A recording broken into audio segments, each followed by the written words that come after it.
2 సంవత్సరాల నుంచి కూడా నేను వస్తూనే ఉన్నాను. ఇది 3వ సంవత్సరం రావటం. కానీ ఇక్కడ చూస్తుంటే ఈ ఆనందం చూస్తుంటే మళ్ళీ రావాలి అని అనిపిస్తేట్టుగానే ఉంది. ఎందుకంటే దైవము మానుష రూపేణ అన్నారు కాబట్టి అసలు మనుషుల్లోనే దేవుళ్ళు అనేవాళ్ళు ఉన్నారు. కాబట్టి ప్రత్యేకించి ఎక్కడికో వెళ్ళొచ్చు వెళ్ళకపోవచ్చు.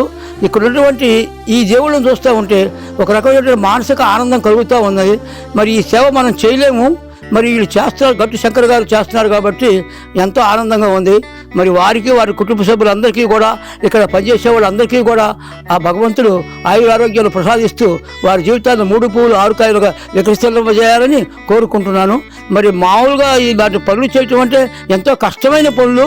మరి వాళ్ళు ఎన్నో రిస్కులకి భరించి ఎన్నో శ్రమలు కోర్చి ఈ కార్యక్రమాలు వాళ్ళు నెరవేరుస్తున్నారు. మరి ఇంతకంటే గొప్ప పుణ్యక్షేత్రం ఎక్కడ ఉంటుందో నాకేం అనిపించట్లేదుగా. అలాంటి గొప్ప పుణ్యక్షేత్రంగా ఉంది. పేరు పెట్టడం కూడా అమ్మ నాన్న అనాథ పుణ్యక్షేత్రం అని పేరు పెట్టారు. ఇది కూడా చాలా బాగా ఉంది. కాబట్టి నేను కోరుకునేది ప్రతి వాళ్ళని మీ యొక్క శక్తిని కొంతవరకు సద్వినియోగం చేసుకోవడం కోసం ఒక్కసారిగా మీరు కూడా ఈ చోటప్పుడు అమ్మ నాన్న అనాథ పుణ్యక్షేత్రానికి వచ్చి చూడాలని, మీ మనసుకు ఆనందం కలగాలని నేను కోరుకుంటూ ఉన్నాను. సాయిరాం.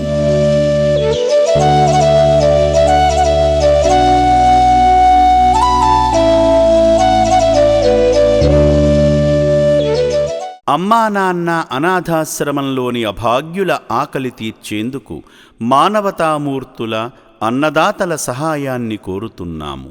ఈ రక్షణాలయంలో జీవిస్తున్న నిర్భాగ్యులకు 3 పూటలా అన్నదానం చేసేందుకు నిత్యావసర వంట సామగ్రి నిల్వలు సరిపోక ఇబ్బంది అవుతోంది. ఈ స్థితిలో ఆకలి తీర్చే మానవతామూర్తుల సాయం కోసం ఈ అభాగ్యులు ఆశగా చూస్తున్నారు.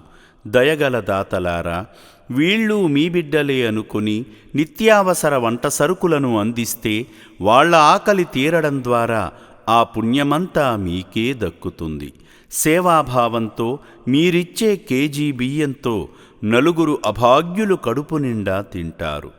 3 పూటల 1800 మంది ఆకలి తీర్చాలంటే ఎంత కష్టమో ఒక్కసారి ఆలోచించండి. దయచేసి బియ్యము, పప్పు, నూనె, కూరగాయలు ఇలా ఏదైనా సాయమందించి శ్రీ పుణ్యలింగేశ్వరుని అనుగ్రహానికి పాత్రులు కండి.